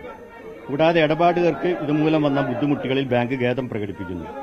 ബാങ്കിന്റെ ഭാഗത്തു നിന്ന് തുടർ മാസങ്ങളിൽ ലോണിലേക്ക് തുക ഒന്നും ഈടാക്കുന്നതാണ്. ആരെങ്കിലും അതുപോലെ പിടിച്ചിട്ടുണ്ടെങ്കിൽ പൂർണ്ണമായ ആളുകളെയും മറ്റന്നാൾ വൈകുന്നേരത്തിനുള്ളിൽ പൂർണ്ണമായി ഇവിടെ നൽകുന്ന സാഹചര്യം ഉണ്ടാവും. അതാണ് ഒന്ന്. രണ്ടാമതായി അവർ ഞങ്ങളോട് ഖേദം പ്രകടിപ്പിച്ചിട്ടുണ്ടെങ്കിൽ സംബന്ധിച്ച കാര്യത്തിൽ രേഖാമൂലമായ ഖേദം പ്രകടിപ്പിച്ചിട്ടുണ്ടെങ്കിൽ മാധ്യമങ്ങൾ പ്രതികരിക്കുന്നതാണ് പറഞ്ഞിട്ടുള്ളത്. മൂന്നാമത്തെ കാര്യം പറയുന്നത് ഇനി ഏത് ലോണുമായി ബന്ധപ്പെട്ട് സ്വർണ്ണ വായ്പയാവട്ടെ, കുടുംബശ്രീ വായ്പയാവട്ടെ, മറ്റു വായ്പകളാവട്ടെ, ഇതുമായി പ്രദേശത്തെ ആളുകൾക്കെതിരായി രാവിലെ 7 മണിയോടുകൂടി ഡിവൈഎഫ്ഐ ആണ് ആദ്യം ബാങ്കിന് മുമ്പിലേക്ക് പ്രതിഷേധ സമരം ആരംഭിച്ചത്. അതിനുശേഷം പിന്നീട് യൂത്ത് ലീഗ് പ്രവർത്തകരെത്തി, യൂത്ത് കോൺഗ്രസ് പ്രവർത്തകരും എത്തി. തുടർന്ന് വലിയ രീതിയിലുള്ള പ്രതിഷേധ പരിപാടികളായി. ഇതിനിടയിൽ സംഘർഷമുണ്ടായി. ബാങ്കിൽ ഇരച്ചു കയറാൻ ശ്രമിച്ച ഡിവൈഎഫ്ഐ പ്രവർത്തകരെ പോലീസ് തടഞ്ഞു. ഇതിനിടയിൽ AYF പ്രവർത്തകർ ബജാജ് ഫിനാൻസിന്റെ ഓഫീസിലേക്ക് മാർച്ച് നടത്തി. അതായത് സർക്കാർ നൽകിയ ധനസഹായത്തിൽ നിന്ന് കേരള ഗ്രാമീൺ ബാങ്ക് ഈ ദുരന്തബാധിതരുടെ അക്കൌണ്ടിൽ നിന്ന് പൈസ EMI ഈടാക്കി എന്നതിൽ പ്രതിഷേധിച്ചുകൊണ്ടായിരുന്നു സമരം. എന്തായാലും സമരപരിപാടികൾ ഉച്ചവരെ തുടർന്ന് ബാങ്കിനുള്ളിലേക്ക് ഡിവൈഎഫ്ഐ പ്രവർത്തകരും യൂത്ത് ലീഗ് പ്രവർത്തകരും യൂത്ത് കോൺഗ്രസ് പ്രവർത്തകരും ബാങ്കിനുള്ളിലേക്ക് കയറി. തുടർന്ന് പോലീസ് തടഞ്ഞെങ്കിലും പോലീസിനെ മറികടന്നുകൊണ്ട് അവർ അതിൽ പ്രതിഷേധവുമായി മുദ്രാവാക്യം വിളിച്ചുകൊണ്ട് അകത്തേക്ക് കയറി. തുടർന്നാണ് ബാങ്ക് മാനേജർ എത്തുകയും ഇതിന് ഉടൻ തന്നെ ഇവരുടെ ഈ ബാങ്കിൽ നിന്ന് ഈടാക്കിയ EMI, അതായത് ദുരന്തബാധിതരുടെ ഉരുൾപൊട്ടലിൽ ദുരന്തമനുഭവിക്കുന്ന ആളുകളുടെ അക്കൌണ്ടിൽ സർക്കാർ നൽകിയ 10,000 രൂപയിൽ നിന്ന് 3,500 മുതൽ 5,000 രൂപ വരെ ഈടാക്കിയിട്ടുണ്ട് കേരള ഗ്രാമീൺ ബാങ്ക്. അതിന്റെ റീജിയണൽ ഓഫീസിലെ കൽപ്പറ്റയിലുള്ള റീജിയണൽ ഓഫീസിൽ ധനലക്ഷ്മി ബാങ്കിന് സമീപമുള്ള റീജിയണൽ ഓഫീസിലേക്കായിരുന്നു ഓഫീസിന് മുമ്പിലായിരുന്നു പ്രതിഷേധ പരിപാടി. ഒടുവിൽ ബാങ്ക് അതിൽ നിന്ന് ഒരു വിട്ടുവീഴ്ചയ്ക്കും തയ്യാറല്ല എന്ന് പറഞ്ഞതോടുകൂടി സമരം കടുപ്പിച്ചു, സമരം കനത്തു. തുടർന്ന് വലിയ മുദ്രാവാക്യം വിളികളുമായി കൂടുതൽ യുവജന സംഘടനാ പ്രവർത്തകരെത്തുന്നു. സമരം തുടർന്നുകൊണ്ടിരിക്കുന്ന ഒരു സാഹചര്യമുണ്ടായി. ഇതിനിടയിൽ ഈ ദുരന്തബാധിതരായ 3 ആളുടെ അക്കൌണ്ടുകളിൽ ആ EMI തുക തിരിച്ചു നൽകാൻ ബാങ്ക് തയ്യാറായി. ബാക്കിയുള്ള ആളുകളുടേത് കൂടി എത്രയും പെട്ടെന്ന് തിരിച്ചു നൽകണമെന്ന് ആവശ്യപ്പെട്ടുകൊണ്ട് സമരം വീണ്ടും തുടർന്ന് ബാങ്ക് മാനേജർ ലീൻസൺ ഇടപെട്ടുകൊണ്ട് തുക തിരിച്ചു നൽകാം, ബുധനാഴ്ചക്കകം തന്നെ ഇതിൽ നിന്ന് ഈടാക്കിയിരിക്കുന്ന, അതായത് ദുരന്തബാധിതരിൽ നിന്ന് ഈടാക്കിയിരിക്കുന്ന EMI തുക തിരിച്ചു നൽകാം എന്ന് ഉറപ്പ് നൽകി. ആ ഉറപ്പിന്മേലാണ് പിന്നീട് സമരം അവസാനിപ്പിച്ചത്. എന്തായാലും വരും ദിവസങ്ങളിൽ ഇത്തരത്തിൽ ഈ ദുരന്തബാധിതരുടെ ഈ ഒരു പകൽക്കൊള്ള നടത്തുന്ന അല്ലെങ്കിൽ പിച്ചച്ചട്ടിയിൽ കൈയിട്ട് വാരുന്ന ഒരു നിലപാടാണ് യഥാർത്ഥത്തിൽ ഈ ബാങ്കുകൾ കാണിക്കുന്നതെന്നാണ് യുവജന സംഘടനകളുടെ ആരോപണം. വരും ദിവസങ്ങളിൽ ഇത്തരത്തിൽ ഈ ദുരന്തബാധിതരുടെ കയ്യിൽ നിന്ന് ഇങ്ങനെ EMI ഈടാക്കുന്ന സ്വകാര്യ ഫിനാൻസ് കമ്പനികൾക്കെതിരെയും സമരം ശക്തമാക്കാൻ തന്നെയാണ് യുവജന സംഘടനകളുടെ തീരുമാനം. ബജാജ് ഉൾപ്പെടെയുള്ള സ്ഥലങ്ങൾ, ബജാജിൽ നിന്നുൾപ്പെടെ ഈ മറ്റ് സാധനങ്ങൾ വാങ്ങിയതിന് എല്ലാം തന്നെ EMI ഇനത്തിൽ പൈസ ഈടാക്കുന്നുണ്ട്. അത്തരത്തിൽ ദുരന്തബാധിതരെ ഒഴിവാക്കാത്ത എല്ലാ ധനകാര്യ സ്ഥാപനങ്ങൾക്ക് മുമ്പിലും സമരപരിപാടികളുമായി മുന്നോട്ട് പോകാൻ തന്നെയാണ് യുവജന സംഘടനകളുടെ തീരുമാനം. വയനാട്ടിലെ ചെമ്പ്ര മലയിൽ പലയിടത്തും വൻതോതിൽ വിള്ളൽ. സ്വകാര്യ തേയില എസ്റ്റേറ്റിലാണ് വിള്ളലുണ്ടായിട്ടുള്ളത്. മലയടിവാരത്തെ 200-ലധികം കുടുംബങ്ങളാണ് ഉരുൾപൊട്ടൽ ഭീഷണി നേരിടുന്നത്.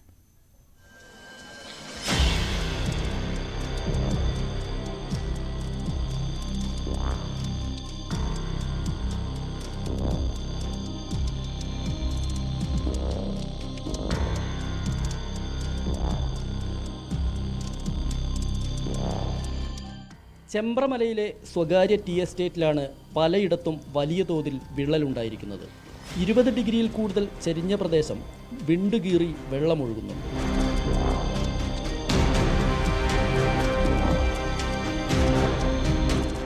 പുഞ്ചിരിമട്ടത്ത് ഉരുൾപൊട്ടലുണ്ടായ അതേ ദിവസങ്ങളിലാണ് ചെമ്പ്രമലയിലും വിള്ളലും മണ്ണിടിച്ചിലുമുണ്ടായത്. മലയടിവാരത്ത് 216 കുടുംബങ്ങൾ കഴിയുന്നുണ്ട്. കടുത്ത ഭീഷണി നേരിടുന്ന കുറച്ചു കുടുംബങ്ങളെ ഇവിടെ നിന്ന് മാറ്റി താമസിപ്പിച്ചിട്ടുണ്ട്. മഴ ശക്തമായാൽ ഉരുൾപൊട്ടലുണ്ടായേക്കുമെന്ന ആശങ്കയിലാണ് പ്രദേശവാസികൾ. ഞങ്ങൾ പ്രത്യേകിച്ച് മഴക്കാലം വരുന്ന സമയത്ത് ഞങ്ങളൊരു വളരെയധികം ഭീതിയിലാണ് ഇവിടെ താമസിക്കുന്ന ഏകദേശം ഒരു 216-217 കുടുംബങ്ങൾ താമസിക്കുന്നത്. മഴക്കാലം വന്നു കഴിഞ്ഞാൽ എങ്ങോട്ട് പോകുമെന്നുള്ളൊരു ഭീതി ഞങ്ങൾ അലട്ടിക്കൊണ്ടിരിക്കുകയാണ്. അപ്പോൾ ഇതിന് ശാശ്വതമായൊരു പരിഹാരം കാണണമെന്നാവശ്യപ്പെട്ട് ഞങ്ങൾ മിനിഞ്ഞാന്ന് ഇവിടെ താമസിക്കുന്ന 216 കുടുംബങ്ങൾ ക്യാമ്പിൽ നിന്ന് അവിടെ താമസിക്കുന്ന ആളുകളുടെ ഒപ്പുശേഖരണം നടത്തി കളക്ടർക്ക് കൊടുത്തിട്ടുണ്ട്. അതിൻ്റെ വിശദമായൊരു റിപ്പോർട്ട് ഞങ്ങൾക്ക് കിട്ടിയിട്ടില്ല.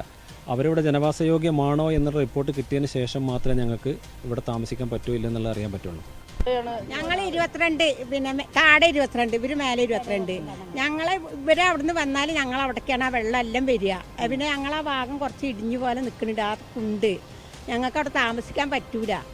ഞങ്ങൾ എന്നിട്ട് ഇപ്പോൾ ക്യാമ്പിലല്ല, എൻ്റെ മോളെ വീട്ടിൽ ഞങ്ങൾ പോയി താമസിച്ചത്. ഇന്നലെയാണ് ഇങ്ങോട്ട് പണിക്ക് വരാൻ പറഞ്ഞിട്ട് പണിക്ക് വന്നതാണ്. ഞങ്ങൾ എങ്ങനെ അവിടെ താമസിക്കുക? ഇവരും അതേപോലെ തന്നെ. ഇവരെ മോൻ്റെ ഒരു ഭാഗം അങ്ങനെ ഇടിഞ്ഞു പോയിക്കണേ. സമുദ്രനിരപ്പിൽ നിന്ന് 2100 മീറ്റർ ഉയരത്തിൽ സ്ഥിതി ചെയ്യുന്ന ചെമ്പ്രമലയിൽ 1962 വൻ ഉരുൾപൊട്ടലിൽ 4 എസ്റ്റേറ്റ് ലയങ്ങളാണ് മണ്ണിനടിയിലായിപ്പോയത്. നിരവധി പേരുടെ മൃതദേഹങ്ങൾ പോലും കിട്ടിയിരുന്നില്ല. 6 പതിറ്റാണ്ടുകൾക്കിപ്പുറം മലയടിവാരത്ത് ജനസാന്ദ്രത വർദ്ധിച്ചിട്ടുണ്ട്. മേപ്പാടി പഞ്ചായത്തിൽ വരുന്ന പ്രദേശമാണ് ഇതും.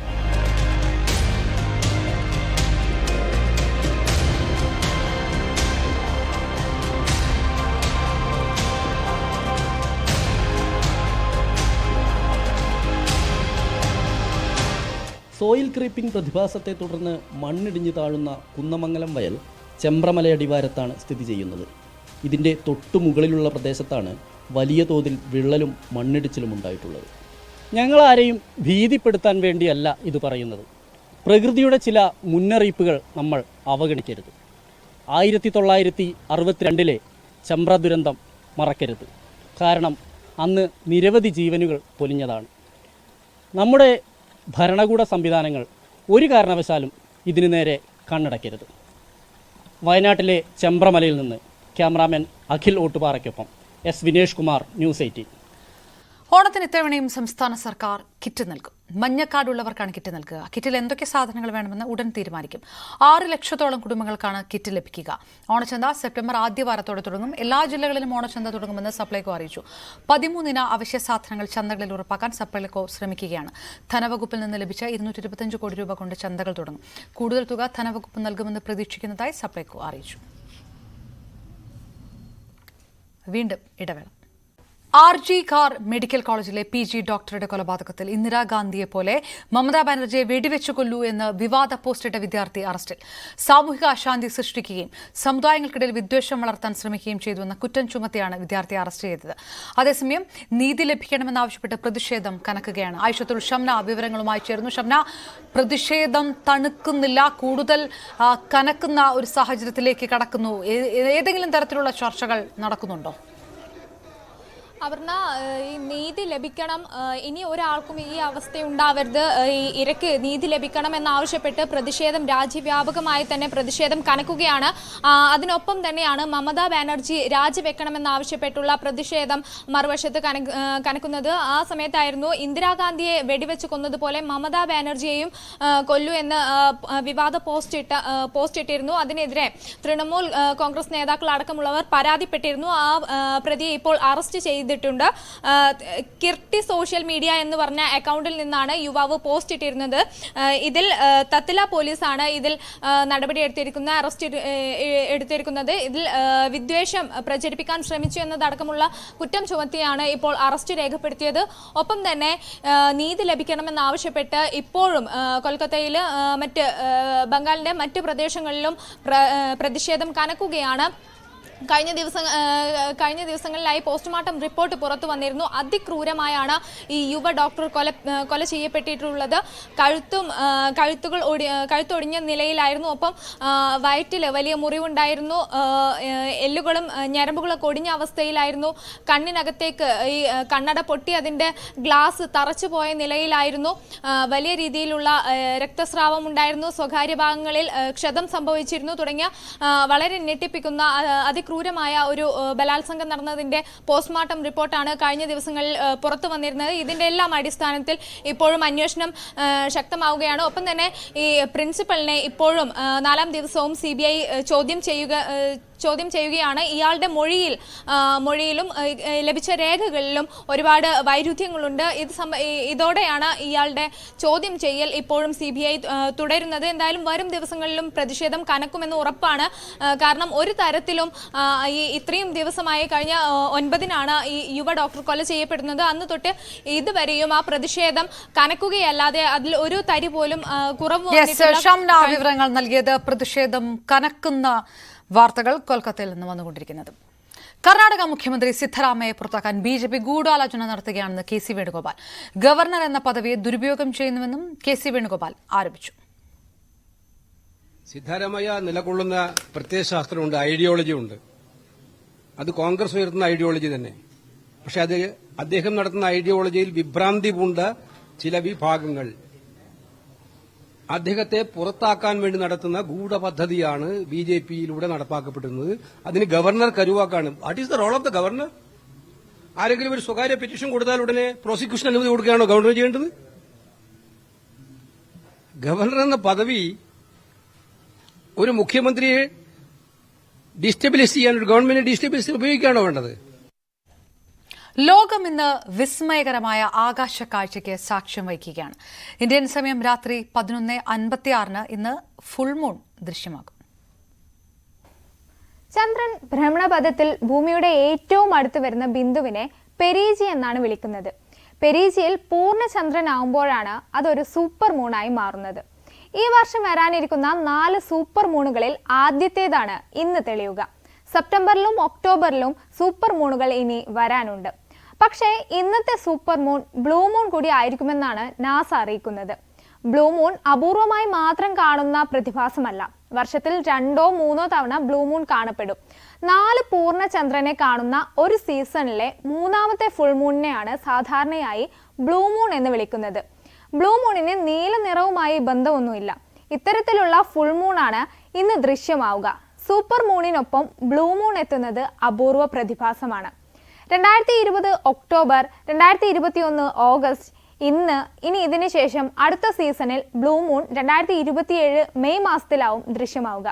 വീടിന്റെ ടെറസിൽ നിന്നോ മുറ്റത്ത് നിന്നോ ഒക്കെ നിങ്ങൾക്ക് ഇത് എളുപ്പത്തിൽ കാണാൻ കഴിയും. ചന്ദ്രൻ ഭൂമിയുടെ ഏറ്റവും അരികിലേക്ക് എത്തുന്നതിനാൽ തന്നെ ചന്ദ്രനെ ഭൂമിയിൽ നിന്ന് നഗ്ന നേത്രങ്ങൾ കൊണ്ട് പൂർണ്ണതയോടെ കാണാൻ കഴിയും. 30% വെളിച്ചവും 14% അധികം വലുപ്പവും ഇന്ന് ചന്ദ്രനുണ്ടാകും. സൂപ്പർ മൂൺ ലോകമെമ്പാടും ദൃശ്യമാകും. ഇന്ത്യൻ സമയം രാത്രി 11:56 ദൃശ്യമാവുക. ഈ ആകാശ കാഴ്ച 3 ദിവസം തുടരും. പാർട്ടിയിൽ തരം താഴ്ത്തൽ നടപടി നേരിട്ട പി.കെ. ശശി KTDC ചെയർമാൻ സ്ഥാനം രാജിവെച്ചേക്കും. പാർട്ടി ആവശ്യപ്പെടും മുൻപേ രാജിവെക്കാനാണ് നീക്കം. CPM പാലക്കാട് ജില്ലാ കമ്മിറ്റിയുടെ നടപടിക്കെതിരെ പി.കെ. ശശി സംസ്ഥാന കമ്മിറ്റിക്ക് അപ്പീൽ നൽകുമെന്നാണ് സൂചന. ചട്ടവിരുദ്ധമായ നടപടിയെന്നും സംസ്ഥാന കമ്മിറ്റിയാണ് റിപ്പോർട്ട് പരിശോധിക്കേണ്ടതെന്നും ചൂണ്ടിക്കാട്ടിയാകും അപ്പീൽ നൽകുക. എന്നാൽ പി.കെ. ശശിക്കെതിരെ നടപടി എടുത്തിട്ടില്ലെന്നും ശശി ഇപ്പോഴും CPM ജില്ലാ കമ്മിറ്റി അംഗമാണെന്നുമായിരുന്നു സംസ്ഥാന സെക്രട്ടറി MV ഗോവിന്ദന്റെ പ്രതികരണം. KTDC ചെയർമാൻ സ്ഥാനം രാജിവെക്കാൻ പാർട്ടി ആവശ്യപ്പെട്ടിട്ടില്ല. രാജിവെക്കുമോ എന്ന് അറിയില്ലെന്നും രാജിവെക്കുന്നുണ്ടെങ്കിൽ വ്യക്തിപരമായ തീരുമാനമാണെന്നും MV ഗോവിന്ദൻ പ്രതികരിച്ചു. പാർട്ടിയിൽ തരംതാഴ്ത്തൽ നടപടി നേരിട്ട പി.കെ. ശശി KTDC ചെയർമാൻ സ്ഥാനം രാജിവെച്ചേക്കുമെന്ന റിപ്പോർട്ടുകളാണ് പുറത്തുവരുന്നത്. പാർട്ടി ആവശ്യപ്പെടുന്നതിന് മുൻപ് രാജിവെക്കാനാണ് സാധ്യത. അതേസമയം തരംതാഴ്ത്തൽ നടപടിക്കെതിരെ സംസ്ഥാന കമ്മിറ്റിക്ക് അപ്പീൽ നൽകാനാണ് അദ്ദേഹത്തിന്റെ ആലോചനയുള്ളത്. തന്റെ ഭാഗം കേൾക്കാതെയാണ് ഇപ്പോൾ പാർട്ടിയുടെ ഒരു നടപടി ഉണ്ടായിരിക്കുന്നത് എന്ന് ചൂണ്ടിക്കാണിച്ചായിരിക്കും അദ്ദേഹം അപ്പീൽ നൽകുക. നിലവിൽ പി.കെ. ശശി ജില്ലാ കമ്മിറ്റി അംഗം ആണ് എന്ന സാങ്കേതികമായിട്ടുള്ള ഒരു മറുപടിയാണ് MV ഗോവിന്ദൻ മാസ്റ്റർ പങ്കുവയ്ക്കുന്നത്. അത് സ്വാഭാവികമായിട്ട് സംസ്ഥാന കമ്മിറ്റി ഒരു തീരുമാനം അംഗീകരിക്കുന്നത് വരെ സാങ്കേതികമായിട്ട് അത് നിലനിൽക്കുക തന്നെ ചെയ്യും. അദ്ദേഹം KTDC ചെയർമാൻ സ്ഥാനം രാജിവെക്കുമോ ഇല്ലയോ എന്ന് വ്യക്തമായിട്ടില്ല എന്ന ഒരു തീരുമാനം അല്ലെങ്കിൽ അത്തരത്തിലൊരു മറുപടിയാണ് MV ഗോവിന്ദൻ പങ്കുവച്ചത്. അത് അദ്ദേഹത്തിന്റെ വ്യക്തിപരമായ തീരുമാനമാണ് എന്നായിരുന്നു അദ്ദേഹത്തിന്റെ ആ പ്രതികരണം. നടപടിയെടുത്തിട്ടില്ല. അപ്പൊ ഇന്നിപ്പോൾ KTDC ചെയർമാൻ സ്ഥാനം രാജിവെക്കുമെന്ന് പറയുന്നത്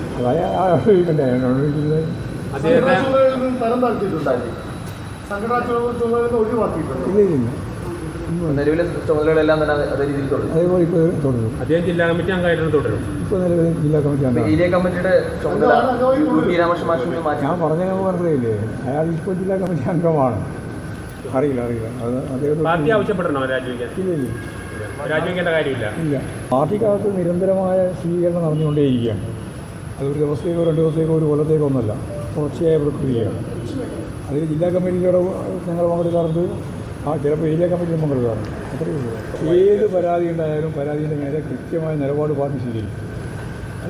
എന്നാൽ അതേസമയം തന്നെ ബ്രാഞ്ചിലേക്കാണ് ഇപ്പോൾ ബ്രാഞ്ച് കമ്മിറ്റിയിലേക്കാണ് പി.കെ. ശശിയെ തരം താഴ്ത്തിയിട്ടുള്ളത്. സാമ്പത്തിക ക്രമക്കേടുകളാണ് അദ്ദേഹത്തിനെതിരായ ഈ നടപടിയിലേക്ക് നയിച്ചത്.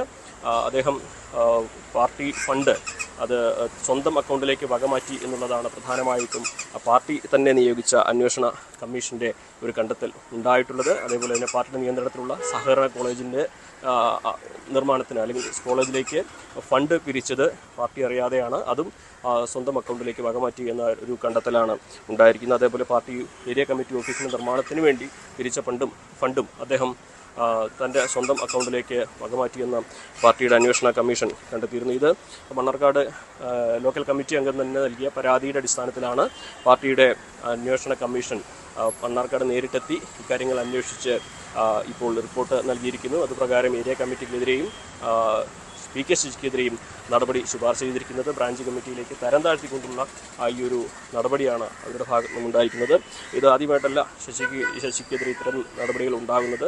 ഒരു കാലത്ത് പാർട്ടിയുടെ ശക്തനായിരുന്നു, പാലക്കാട് ശക്തനായ നേതാവായിരുന്നു ശശിയിൽ. ഇപ്പോൾ സാഹചര്യങ്ങൾ മാറി വിഭാഗീയത മറ്റൊരു തലത്തിലെത്തിയിരിക്കുമ്പോൾ ശശിയുടെ കൂടെ അന്ന് ഉണ്ടായിരുന്ന ആരും തന്നെ ഇല്ല എന്നുള്ളതാണ് ഇപ്പോൾ ഈ നടപടിയിലേക്ക് നയിക്കുന്നതിൻ്റെ പ്രധാനപ്പെട്ട കാരണമായിട്ട് കൂടി ചൂണ്ടിക്കാണിക്കേണ്ടത്. നമുക്കറിയാം, അദ്ദേഹം ഷൊർണൂർ MLA ആയിരിക്കുന്ന സമയത്താണ് DYFI പ്രവർത്തകയുടെ പീഡന പരാതി ഉണ്ടായതും തുടർന്ന് അദ്ദേഹത്തെ മാറ്റി നിർത്തിയതും പിന്നീട് അദ്ദേഹത്തെ തിരിച്ചെടുത്തുമൊക്കെ കഴിഞ്ഞ വർഷങ്ങളിലുണ്ടായ സംഭവങ്ങളാണ്. അതേപോലെ തന്നെ മുൻപ് MB രാജേഷിനെതിരെ തെരഞ്ഞെടുപ്പിൻ്റെ സമയത്ത് MB രാജേഷിനെതിരെ പ്രവർത്തിച്ചു എന്നൊരു പരാതിയും ശശിക്കെതിരെ ഉയർന്നിരുന്നു.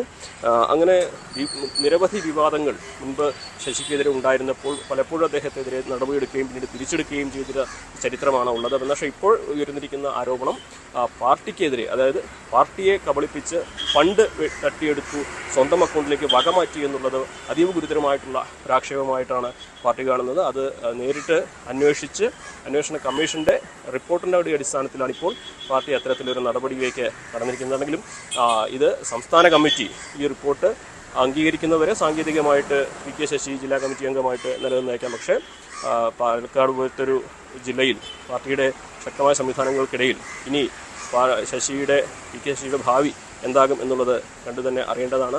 അപ്പീൽ നൽകുന്നതെല്ലാം സാങ്കേതികമായിട്ടുള്ള കാര്യങ്ങൾ മാത്രമാണ്. പക്ഷേ പി.കെ. ശശിയുടെ രാഷ്ട്രീയ ഭാവിയുടെ കാര്യത്തിൽ ഇപ്പോൾ ഇപ്പോൾ എടുത്തിരിക്കുന്ന തീരുമാനങ്ങൾ, വന്നിരിക്കുന്ന തീരുമാനങ്ങൾ അതീവ നിർണായകമാണ്. ശശിയുടെ ഇനി അടുത്ത നടപടി എന്താകും എന്നുള്ളതാണ് ഇനി കണ്ടറിയേണ്ടത്. CB Anumod, news 18. UDF നേതൃയോഗം കൊച്ചിയിൽ തുടരുന്നു. ലോക്സഭാ തെരഞ്ഞെടുപ്പിന് ശേഷമുള്ള രണ്ടാമത്തെ യോഗമാണിത്. തൃശൂരടക്കം 2 മണ്ഡലങ്ങളിലെ തോൽവി ചർച്ചയാകും. നിയമസഭാ ഉപതെരഞ്ഞെടുപ്പുകളും തദ്ദേശ തെരഞ്ഞെടുപ്പും യോഗത്തിൽ ചർച്ചയ്ക്ക് വരും. കാഫിർ സ്ക്രീൻഷോട്ട് പ്രചരിപ്പിച്ചത് തെറ്റെന്ന് CPM കണ്ണൂർ ജില്ലാ സെക്രട്ടറി MV ജയരാജൻ. പോസ്റ്റ് ഉണ്ടാക്കിയവരെ ആദ്യം കണ്ടെത്തണം. അതിന് പോലീസിന് കഴിയുമെന്നാണ് പ്രതീക്ഷ. ഇതിനുശേഷം പ്രചരിപ്പിച്ചവർക്കെതിരെ നടപടിയെടുക്കണം. DYFI ബ്ലോക്ക് കമ്മിറ്റി അംഗം മനീഷിനെതിരെ നടപടി ഉണ്ടാകുമോ എന്ന ചോദ്യത്തിന് MV ജയരാജൻ പ്രതികരിച്ചില്ല.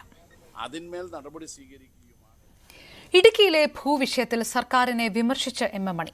മുഴുവൻ ആളുകൾക്കും പട്ടയം നൽകാതെ സൂത്രത്തിൽ കാര്യം നടത്താമെന്ന് ഒരു ഗവൺമെന്റും കരുതണ്ട. ഇടുക്കിയിൽ നിന്നുള്ള ആളുകളെ ഇറക്കിവിടാൻ ദൈവം തമ്പുരാൻ മുഖ്യമന്ത്രിയായാലും കഴിയില്ല. സംഘടിതമായി സമരം നടത്തേണ്ട സമയമാണിത്. ഗവൺമെന്റ് നമ്മുടേതാണെന്ന് നോക്കേണ്ട കാര്യമില്ലെന്നും MM മണി പറഞ്ഞു.